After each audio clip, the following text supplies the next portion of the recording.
dugaan ijazah palsu yang kemudian diduga atau dituduhkan sebagai kebohongan dalam pemberian dokumen itu ranahnya pidana. Tuduhan bahwa orang itu sudah dianggap mencemarkan nama baik atau memfitnah atau menyebabkan menyiarkan berita bohong tetapi tentang sesuatu yang kemudian menyudutkan orang lain, itu bisa tidak dihukum meskipun dia salah kalau itu dilakukan untuk kepentingan umum. Apakah konstitusi kita memungkinkan ruang atau jalan untuk melakukan pemaksulan wakil presiden? Usul pemaksulan Gibran itu secara teoritis ketatanegaraan bisa. Balik ke kasus Wapres Gibran, sungguh pun di atas kertas ini sulit dan mekanismenya panjang dan secara politik hitung-hitungannya juga hampir tidak mungkin. Tapi kalau kondisi sosial politik ketika itu dan rakyat menginginkan, bisa saja itu terjadi seperti kasus sampaikan. Bisa saja. Misalnya Pak Prabowo membuat aliansi politik baru, gampang kok bagi presiden. Partai ini, saya begini, ikut semua pasti. Hai, apa kabar Anda semua? Kembali kita bertemu di podcast Terus Terang, forum tempat saya selalu bicara secara terus terang dan tanpa basa-basi.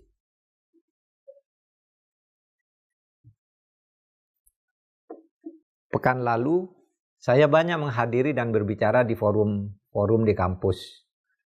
Ada banyak isu yang saya tangkap dan saya cermati yang menjadi perhatian publik, terutama yang masuk ke saya di saat bertemu dan juga masukan atau pertanyaan dari netizen. Semuanya saya akan coba bahas dan memberikan pandangan saya.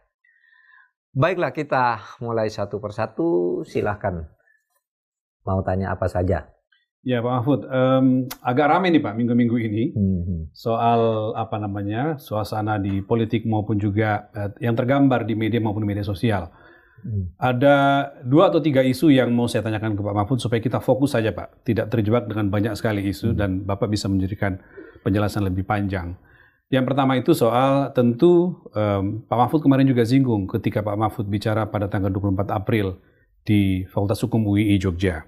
Ketika bicara tentang urgensi undang-undang kepresidenan, tapi lalu membahas ada urusan ijazah Pak Jokowi. Nah, makin rumit dan makin gaduh Pak. Ya, sampai sekarang udah panjang waktunya dibahas sampai sekarang. Belum lagi kemarin Pak Jokowi datang ke Polda Metro Jaya dan melaporkan balik ya orang-orang yang memperkarakan ijazahnya. Jadi energi kita rasa-rasanya berputar di situ Pak. Padahal seperti Pak Mahfud bilang selalu ada urusan yang lebih penting dari itu. Itu yang pertama Pak. Yang kedua juga saya akan minta Pak Mahfud untuk memberikan semacam pandangan dan jalan keluar. Selain soal ijazah Pak Jokowi juga apa yang disampaikan oleh Forum Purnawirawan Prajurit TNI kepada Presiden Prabowo dengan 8 rekomendasi usulan Pak. Yang rame dan gede banget juga isu atau usulan untuk memakzulkan Wakil Presiden Gibran Rakabuming. Ini juga saya butuh Pak Mahfud memberikan penjelasan tuntas gitu ya Pak. Nah pertanyaan saya Pak Mahfud untuk yang pertama dulu tentang ijazah Pak Jokowi. Apa jalan keluar secara konstitusi kita, khususnya dari hukum tata negara untuk urusan ini supaya tidak berlarut-larut? Iya, begini, enggak apa-apa kita dudukkan lagi, meskipun saya sudah bicara sekilas, dudukkan lagi persoalannya. Sekarang perkembangannya menurut saya sudah mengarah ke cara penyelesaian yang lebih elegan. Lebih elegan penyelesaiannya? Ya, okay. Karena melalui hukum pidana.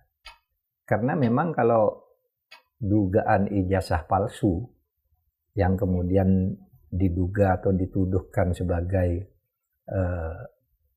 kebohongan dalam pemberian dokumen itu ranahnya pidana, ya bukan perdata.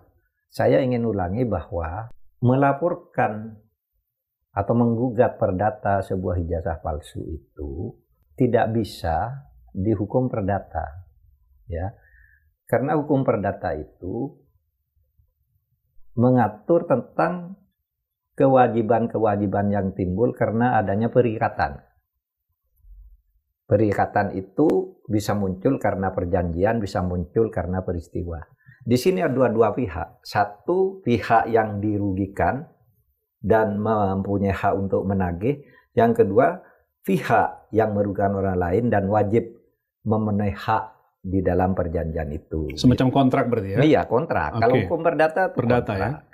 Sehingga ketika kasus ijazah palsu ini atau ijazah asli atau palsu ini masuk ke pengadilan perdata, menjadi niscaya bahwa pengadilan perdata akan mengatakan, loh, Anda sebagai badan hukum perdata atau perorangan, itu ruginya apa dari ijazah palsu? Lahir perjanjian apa dari ijazah palsu? Tidak ada kan? Karena tidak ada perjanjian antara pemegang ijazah dengan orang yang menggugat itu, yang dimana pemegang ijazah harus memenuhi. Karena tidak ada, maka dalam istilah hukum itu NO namanya, ya, Net on Verklacht itu NO lah. Kalau dalam bahasa Indonesia itu tidak dapat diterima. Tidak dapat diterima. Bukan ditolak. NO. Bukan ditolak ya? Iya, bukan ditolak. Tidak dapat diterima. Tidak dapat diterima dan ditolak itu beda. Tidak dapat diterima itu bukan urusan saya. Atau ini belum waktunya. Atau ini sudah daluarsa gitu. Itu tidak dapat diterima gitu. Perkaranya tidak diperiksa. Kalau ditolak perkaranya diperiksa dan kalau ditolak. Ditolak. Perkaranya diperiksa dulu. Oh ya benar ini. Merugikan si ini, putus. Atau ini benar tapi tidak merugikan, putus gitu. Pasangannya tidak diterima tuh dengan diterima, pasangannya ditolak itu dikabulkan. Dikabulkan. Ya kan? Yeah. Nah, ditolak atau dikabulkan gitu. Itu sudah masuk pokok perkara. Kalau tidak diterima dan diterima tuh baru syarat. Jadi perdata betul. Nah kalau begitu, apa Anda menuntut? Loh, saya mewakili rakyat. Karena ini keputusan tata usaha negara, Anda bisa. Yang mewakili rakyat itu DPR. Rugi apa? Kan gitu. Secara Anda kan pribadi. Ya? Anda kan pribadi. Nah kalau begitu ini soal urusan publik, kepentingan publik. Oke. Kalau kepentingan publik, sebuah surat yang dianggap bermasalah itu harus dibawa ke peradilan tata usaha negara. Oleh sebab itu Anda tidak bisa menggugat ke peradilan tata usaha negara tanpa menggugat tata usaha negara apa yang telah dianggap bersalah mengeluarkan satu surat seperti ijazah. Anda tidak bisa dong langsung menggugat Pak Jokowi ke PT UN. Karena di dalam undang-undang, peradilan tata usaha itu peradilan antara pejabat melawan rakyat. Perseorangan atau hukum perdata. Nah, pejabat tata usaha itu negara siapa? UGM. Nah, kalau mau menggugat ya ke peradilan tata usaha negara dan minta ke UGM. Tapi lagi-lagi di PT UN itu pihak yang menggugat itu hanya orang yang dirugikan secara langsung oleh sebuah surat. Oleh sebab itu lawannya pejabat. Orang yang dirugikan secara langsung. Orang atau badan hukum privat. Itu dibawa ke peradilan tata usaha negara. Oleh sebab itu peradilan tata usaha negara pun kalau minta agar ini diputus palsu atau tidak sah, nggak bisa. Juga tidak bisa ya? Nggak bisa, harus menggugat UGM. Nah UGM tidak merasa merugikan, cuma mengeluarkan ijazah. Dan PT UN pun menyatakan NO tidak dapat diterima, kan gitu. Ini jalur hukumnya. Nah, Pak ini kan merugikan masyarakat kepentingan. Nah kalau begitu masuk ke peradilan pidana, iya kan? Nah kalau peradilan pidana sudah benar. Jadi timnya TPAU ya, tim Pembela Alim Ulama atau apa gitu. Kalau gitu betul loh, laporan ke Bareskrim bahwa ini ada penggunaan ijazah yang tidak otentik yang mengelabui publik. Bisa itu kebohongan publik dan macam-macam pasalnya banyak. Jadi kalau jalurnya ke sana sudah benar. Kita harus nunggu peradilan pidananya dulu, ya. Tapi pada saat yang sama, nah ini kan, Pak Jokowi juga mengajukan pidana kan? Betul. Jadi ada dua pidana, yang ini laporan tentang kepalsuan, ya, yang ke Bareskrim itu bahwa ini palsu, ini buktinya ada sekian bukti, bukti, nanti uji forensik. Tapi ini loh, Anda bikin gaduh, memfitnah, mencemarkan nama baik. Dan macam-macam, Pak Jokowi ngadu juga. Iya. Ya kan? Nah kita tunggu putusannya. Tetapi tentu ini akan berlomba kan. Yang mana sih yang mau diputuskan lebih dulu? Gitu kan? Itu bisa jalan sendiri-sendiri, tetapi begini, karena pengaduan Pak Jokowi ini tentang pencemaran nama baik, berita bohong dan sebagainya, karena adanya dituduh ijazah palsu dan sebagainya, maka seharusnya ya yang diputuskan lebih dulu itu yang perkara utamanya. Yang pertama tadi ya? Yang Bareskrim dulu. Yang Bareskrim dulu ya? Iya, karena kalau ini Bareskrim menyatakan benar bahwa ini palsu, berarti perkara di sana gugur. Iya. Iya kan? Kalau ini tidak benar, perkara sini lanjut. Iya. Nah, di situ ada beberapa putusan Mahkamah Agung ya, yang bisa dijadikan dasar untuk memutuskan ini. Nah, sekarang begini, ya, kenapa saya katakan harus diselesaikan dulu di Bareskrim, harus lebih dulu. Yang pertama Bareskrim dulu ya? Iya, karena laporan Pak Jokowi. Karena itu tadi, kalau ternyata ini benar, itu bisa lanjut. Kalau tidak benar, betul, kan perkara ditutup yang pengaduan Pak Jokowi itu. Iya. Kalau memang si orang ini yang menuduh ijazah palsu ini benar misalnya, betul. Ya perkaranya ditutup yang Pak Jokowi ini benar. Kalau tidak benar baru lanjut. Nah, oleh sebab itu untuk nyatakan benar dan tidak benar, selain kepentingan material, ya bukti material nanti yang ditemukan bahwa ini benar atau tidak benar, ada lagi satu tuduhan bahwa orang itu sudah dianggap mencemarkan nama baik atau memfitnah atau menyiarkan berita bohong tetapi tentang sesuatu yang kemudian menyudutkan orang lain, itu bisa tidak dihukum meskipun dia salah kalau itu dilakukan untuk kepentingan umum. Kepentingan publik ya. Ya, kalau untuk bisa tidak dihukum kalau tujuannya untuk kepentingan umum. Iya, kalau tujuannya untuk kepentingan umum. Diatur di mana Pak itu? Di dalam pasal 310 ayat 3 KUHP. Satu tindakan yang dilakukan untuk membela kepentingan umum atau untuk membela diri, membela diri dari serangan lalu dia membuka rahasia sesuatu, itu dia bisa dibebaskan meskipun dia benar menyebarkan sesuatu berita yang tidak mengenakan. Nah, oleh sebab itu sebaiknya memang ditunggu Bareskrim lebih dulu. Lalu di sini ada jurisprudensi gini, betapa bahwa harus dimulai dari satu kasus tindak pidana utamanya dulu. Yang di Polda di laporan Pak Jokowi itu kan tindak pidana ikutan. Iya. Tindak pidana utamanya kan laporan TPAU itu. TPAU ke Bareskrim. Nah, ada putusan ya, Mahkamah Agung memutuskan melalui vonis nomor 882 tahun 2010, ada seseorang mencemarkan nama baik orang dengan tuduhan korupsi. Dihukum orang ini karena menyebarkan sebuah berita yang katanya korupsi, ternyata kata Mahkamah Agung tidak. Sehingga orang ini dihukum 6 bulan. Kamu dihukum 6 bulan, masa percobaan setahun. Karena kamu menyebarkan berita tidak benar. Ini putusan EMA ya? Iya, putusan EMA. Padahal pada waktu yang sama, ini ada peradilan perdatanya yang menggugat orang ini ke pengadilan perdata. Di pengadilan perdata, dia digugat karena telah menyebarkan berita bohong untuk membayar uang kerugian sekian. Ternyata oleh perdata dibebaskan, oleh pidana dihukum, oleh perdata dibebaskan. Dengan putusan perdatanya itu putusan nomor 300. Perdata tahun 2010.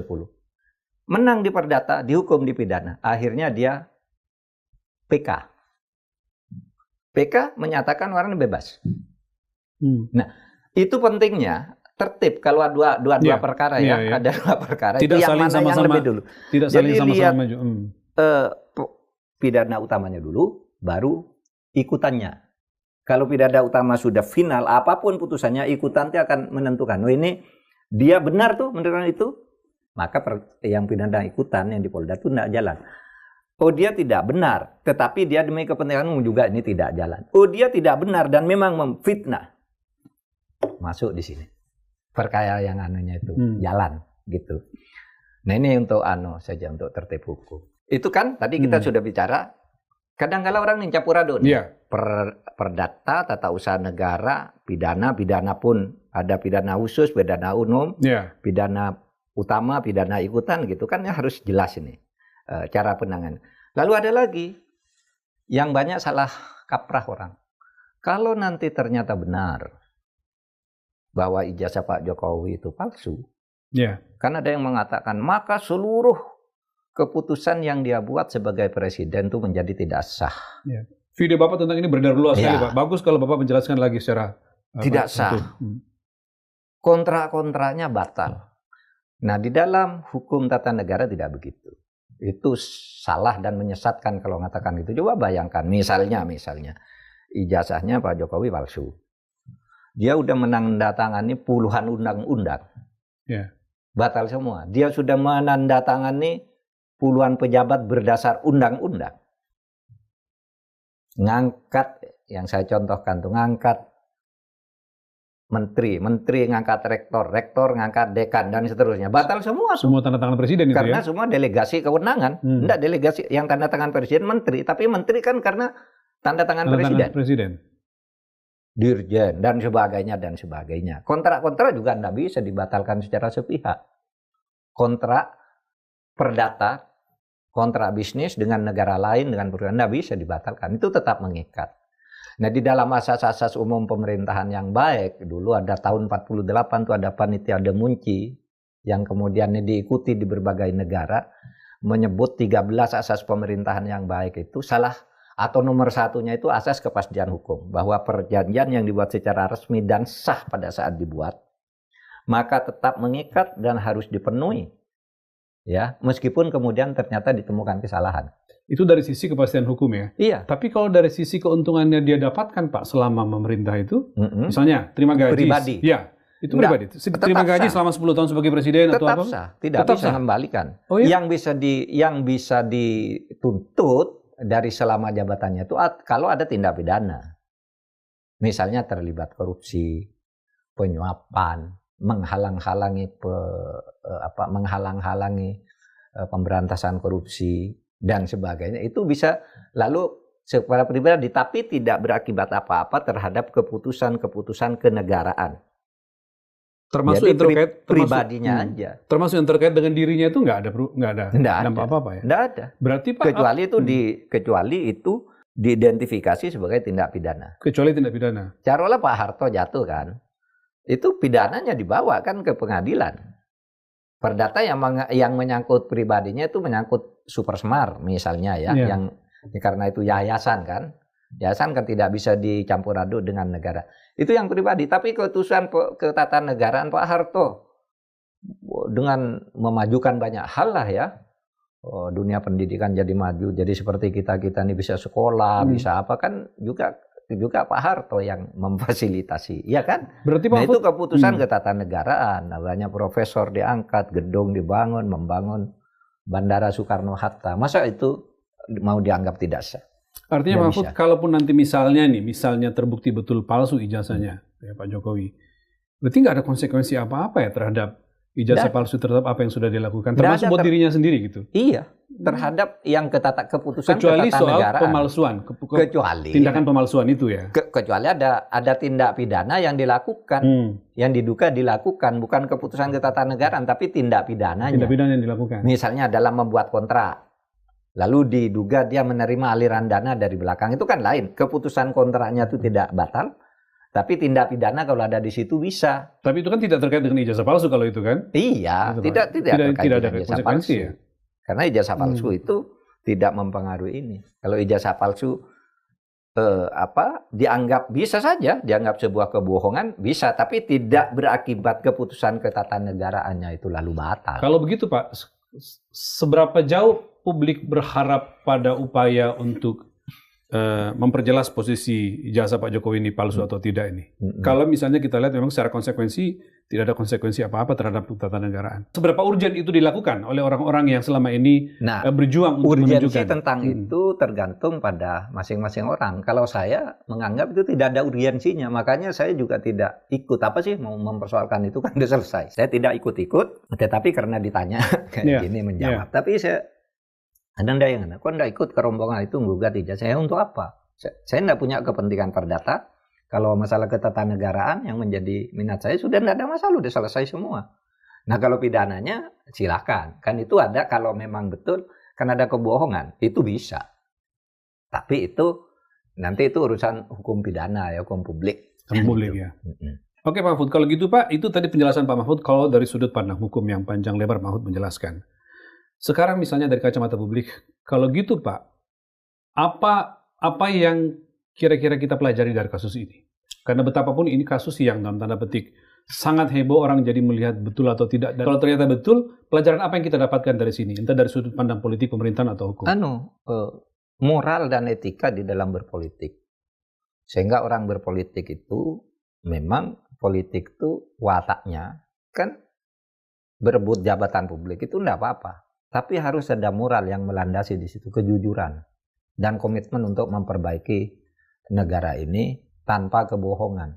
Karena kalau dengan kebohongan sesudah selesai pun lawan politik itu akan mengungkit-ungkit seperti yang sekarang, kan tidak enak juga. Persis. Gitu kan? Persis.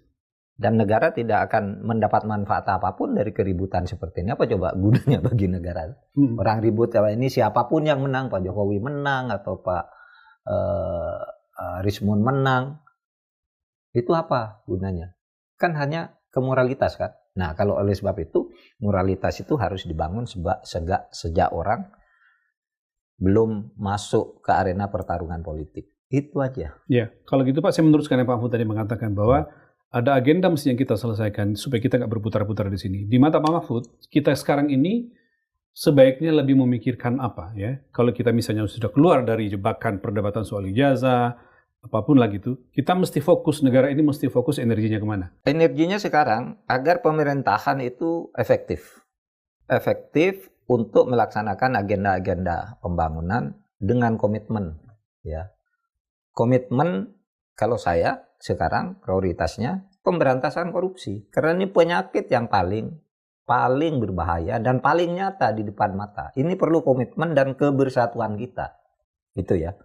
Tidak mudah dilempar-lemparkan ke isu lain sementara yang ini nih tidak digarap dengan sungguh-sungguh. Dan ini seperti kalau dalam hadis Nabi itu seperti api membakar kayu.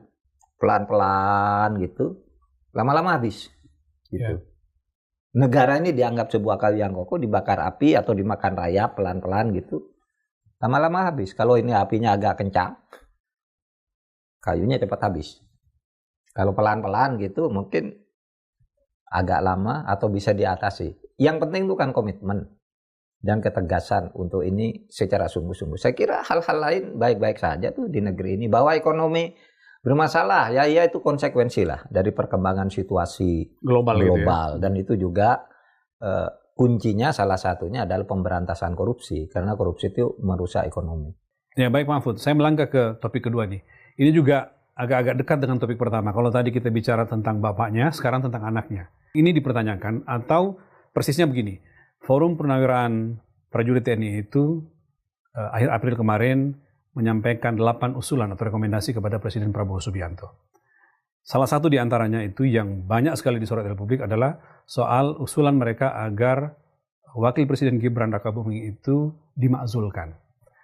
Nah itu menjadi serius karena melibatkan banyak sekali tokoh senior purnawirawan TNI. Kita sebut misalnya ada mantan Panglima TNI Faruk Rozi, ada mantan Kepala Staf Angkatan Darat, Tiasno Sudarto, ada mantan Kepala Staf Angkatan Laut, Angkatan Udara, dan ada mantan Panglima ABRI, yang juga mantan Wakil Presiden Pak Tri Sutrisno. Jadi pesannya sangat kuat dan mewakili berbagai matra di TNI. Nah pertanyaan saya Pak Mahfud, apakah konstitusi kita memungkinkan ruang atau jalan untuk melakukan pemakzulan Wakil Presiden? Oke, pertanyaan itu ditunda dulu. Saya ingin, ini kan bersumber dari usulan itu ya? Iya. 8 Forum Purnawirawan TNI. Forum Purnawirawan. Prajurit TNI. Ya. Yang kemudian mengkait-kaitkan Pak Tri Sutrisno. Ya. Lalu anaknya dianggap menerima akibat politik dari bapaknya. Ya, sampai ke situ Pak, betul. Saya punya catatan tentang Pak Sutrisno itu orang yang sangat patriotik, sangat baik, sangat santun. Saya kenal baik dan sering bersama dia. Itu sejak tahun 2016. Kami sama-sama di BPIP dan setiap bicara di BPIP itu selalu obsesinya itu bagaimana kita kembali ke Undang-Undang Dasar 1945 yang asli. Selalu itu dikatakan, selalu berpesan ini kalau negara yang baik kembali ke sini dulu, lalu kita menata ulang gitu. Itu selalu Pak Tri ya disampaikan. Jadi itu bukan dadakan sebenarnya kalau Pak Tri mengusulkan itu. Bahkan kalau ketemu saya tuh, saya terakhir nengok beliau sakit di RSPAD. Kalau ketemu saya tuh kan panggil Dek. Kalau saya panggil Ayahanda ke dia, Ayahanda. Kalau ini Dek Mahfud gitu. Dek Mahfud dijaga ya negaranya. Nah saya ke rumah sakit terakhir itu, ketemu saya apa? Tidur dia, ada Bu Trisno tidur. Saya salaman, saya ditarik, dicium lah dia. Titip ya, Dek Mahfud negara ini gitu. Kembali ya ke Undang-Undang Dasar 45 gitu terus. Menjelaskan begitu besar concern negara ya. Saya tanya, Bapak, Ayahanda sakit apa? Ya ceritalah. Kasihan juga. Jadi waktu KTT G20 di Bali. Di Bali hadir. Kan ceritanya itu karena beliau hadir, beliau banyak orang mau foto sehingga pada satu momen tertentu dia ingin ke toilet untuk kencing gitu. Tapi begitu jalan selangkah orang nyerbu minta foto, jalan selangkah nyerbu minta foto, jalan selangkah muncul. Sehingga dari situ penyakit itu muncul waktu itu. Begitu dicintainya oleh rakyat lah, orang minta foto, sementara ajudannya tidak mampu. Ini. Sehingga lalu dibawa ke rumah sakit. Itu satu yang saya dengar. Tentu banyak faktor lain beliau sakit. Waktu pelantikan Menhan yang baru, saya kan hadir, mantan Menhan hadir semua. Yeah. Lalu saya bergandengan, saya tuntun beliau kan. Lalu, hadir juga Pak Tri ya? Oh iya, hadir Pak Tri berjalan dengan saya mau masuk ke ruang utama tuh. Saya tuntun meskipun kemudian sudah di ruang utama saya pulang duluan, tapi ngantar dia ke Tursi dulu. Apa? Ada gambar-gambar foto Menhan tuh, ada dia, ada Wiranto, ada saya, semua ada kan di situ. Yeah. Aduh, dia pegang kan, dia Mahfud. Terima kasih ya sudah pernah memimpin Menhan gitu. Sampai begitu Pak ya? Sampai begitu. Jadi orangnya nih sangat baik gitu terhadap Republik ini, kecintaannya gitu. Bahwa pilihannya Undang-Undang Dasar 45 dan berbeda mungkin dengan kita, itu soal lain. Tetapi ketika dia menyatakan kembali ke Undang-Undang Dasar itu karena cinta kepada Republik ini. Nah, itu soal amandemen Undang-Undang Dasar kan. Ada poin itu Pak. Poin 1 itu amandemen. Kembali ke Undang-Undang 45. Pak, saya menunggu yang penjelasan tentang pemakzulan sekarang. Pemakzulan. Gini, usul pemakzulan Gibran itu secara teoritis ketatanegaraan bisa. Tapi secara politik akan sulit. Secara politik akan sulit. Ketatanegaraan itu sudah mengatur. Kalau Presiden, Wakil Presiden melakukan 5 hal atau terjadi 1 hal jadi 6 akhirnya. Korupsi, penyuapan, pengkhianatan, tindak pidana berat, dan perbuatan tercela. Itu bisa dimakzulkan. Tapi itu teorinya. Prakteknya kan susah. Karena apa? Untuk memakzulkan seorang presiden atau wakil presiden itu harus diputuskan dulu oleh sidang pleno DPR yang dihadiri oleh minimal 2/3 dari seluruh anggota. Sidang pleno DPR ya? Iya. 2/3 dari yang hadir ini, 2/3 harus setuju bahwa ini harus dimakzulkan karena terbukti melakukan perbuatan tercela. Bayangin secara politik. 2/3 tuh berapa?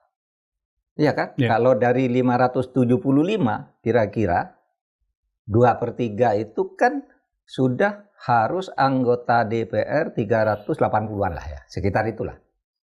Kalau enggak sampai itu, enggak bisa. Ini baru dari hitung-hitungan politik ya, yang sulit gitu ya, karena enggak dengan kondisi sekarang, apalagi nanti mungkin yang lain. Iya, nanti sesudah, lah 2/3 oke, setuju dia dimakzulkan, bawa dulu ke MK untuk meminta putusan konfirmasi. Ya benar ini salah. Kembalikan lagi ke DPR. DPR bersidang lagi apakah ini mau diberikan ke MPR untuk dimakzulkan apa tidak. Sesudah di MPR lagi sidang 2/3 harus hadir, 2/3 harus setuju. Tidak mungkin. Secara politik sekali lagi. Secara politik karena sekarang koalisinya Pak besar sekali. Pak Wahid sudah 81. Iya. Jadi secara hukum mungkin secara politik akan sangat tidak mungkin. Tapi politik itu tidak hitam putih. Di dalam praktek, pemberhentian presiden itu memang tidak pernah ikut aturan. Tidak pernah ikut Tidak aturan? pernah ikut aturan, tidak ikut konstitusi. Maksudnya gimana? Mari kita mulai dari urutannya. Ya, urutannya. Bung Karno itu dijatuhkan. Itu kan tidak pakai aturan konstitusi. Ya. Tidak pakai aturan konstitusi. Lalu pada waktu itu memang ada ketentuan MPR bisa memberhentikan presiden karena presiden itu mandataris MPR.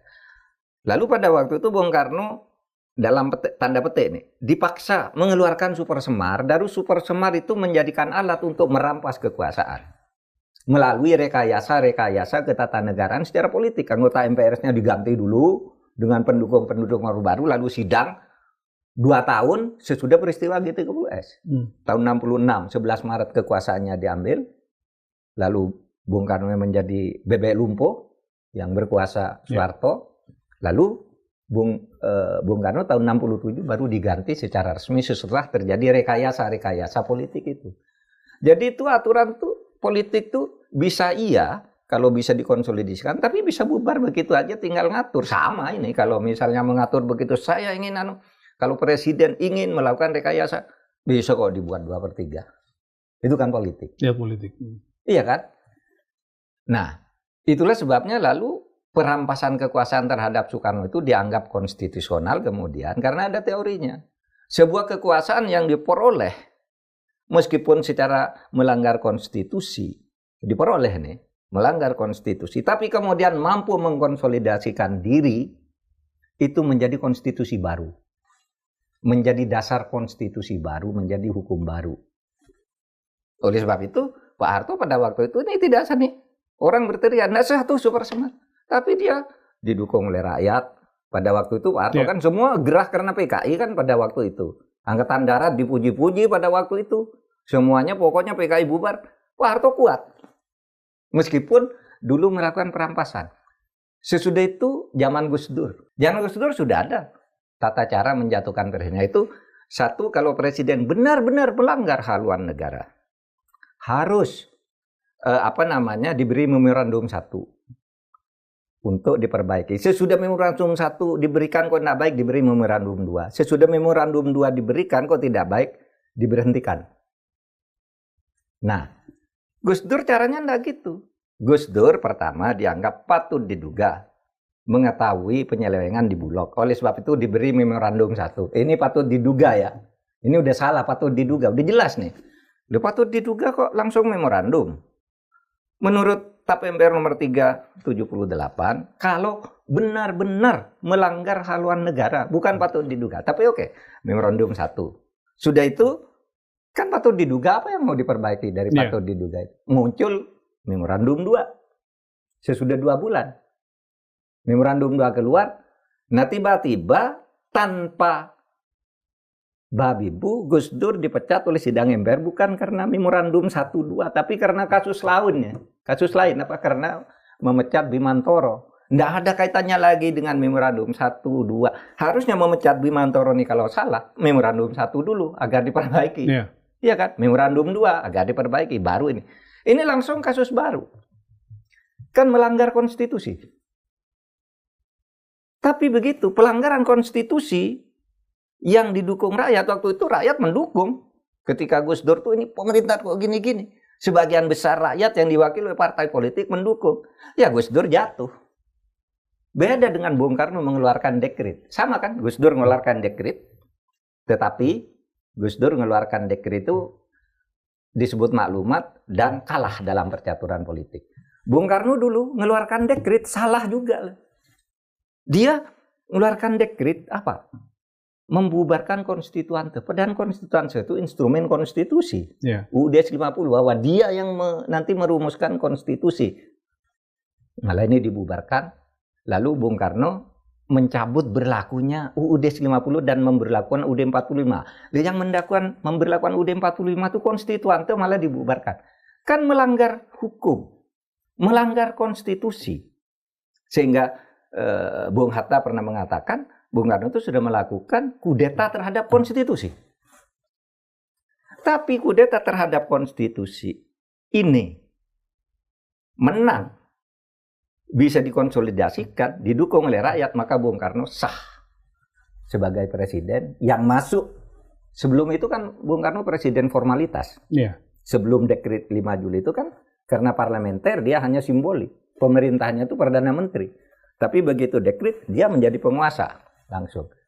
Dan sah itu. Karena apa? Bung Karno didukung oleh tentara, oleh Angkatan Darat yang sangat kuat, rakyat, sebagian mendukung, sebagian tidak. Tapi ini ada Angkatan Daratnya, lalu mengkonsolidasikan kekuatannya. Lalu Mahkamah Agung mengeluarkan fatwa. Pemerintahan Bung Karno sah karena dia untuk menyelamatkan rakyat. Dalilnya itu salus populi suprema lex esto. Keselamatan rakyat itu lebih tinggi lah dari konstitusi. Bung Karno ingin menyelamatkan rakyat. Yang karena sidang konstitusi ribut terus, rakyat mau berperang, Bung Karno keluarkan dekret.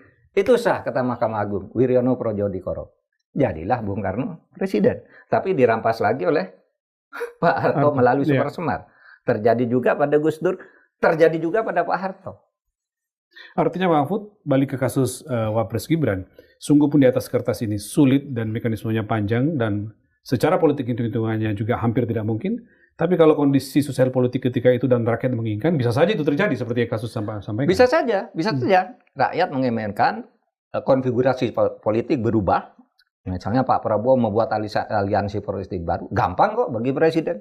Partai ini, saya begini, ikut semua pasti. Kan tinggal bagaimana tenggang rasa atau persepsi politik tentang Gibran oleh Pak Prabowo, kan tinggal itu sebenarnya. Kalau itu bisa konsolidasi sebentar, bisa. Seperti yang terjadi pada Pak Harto juga kan, sesudah dijatuhkan. Betapa kuatnya Pak Harto. Didukung oleh 100% MPR. Tapi sudah itu MPR menganggap bahwa Pak Harto nih tidak benar. Terjadi konsolidasi kekuatan rakyat yang dipimpin oleh Amin Rais, Bu Mega, Pak Sultan, Gus Dur gitu ya. Tinggal konsolidasi kekuatan rakyat. Lalu ada 14 menteri Pak Harto yang paling setia itu mundur dari jabatan. Pak Harto akhirnya minta berhenti. Itu kan rekayasa konstitusional agar seolah-olah benar. Dan itu sebenarnya kuncinya adalah politik. Oleh sebab itu di dalam teori hukum tata negara yang paling dasar, Hans Kelsen itu menulis buku berjudul The Pure Theory of Law, teori murni tentang hukum. Itu mengatakan sebuah kekuasaan yang diperoleh secara tidak sah, seperti kudeta sekalipun, kalau dia menang dan bisa diikuti oleh rakyat, bisa memaksakan rakyat ikut dia, maka dia menjadi dasar konstitusi baru, menjadi hukum baru, menjadi keabsahan baru. Nah, oleh sebab itu kita tidak bisa mengatakan tidak bisa konstitusinya. Lihat dong perkembangan politiknya, harus diolah nih politiknya agar tidak kacau balok. Tapi saya mau kembali kepada alasan yang digunakan, alasan hukum yang digunakan oleh Forum Purnawirawan TNI itu, Pak Mahfud. Menurut Pak Mahfud bagaimana? Karena mereka mengatakan bahwa alasannya karena Gibran itu dianggap melanggar hukum acara MK dan undang-undang kehakiman. Saya bacakan Pak ya. Mengusulkan pergantian wakil presiden kepada MPR karena keputusan MK pasal 169 huruf Q Undang-Undang Pemilu telah melanggar hukum acara MK dan Undang-Undang Kekuasaan Kehakiman.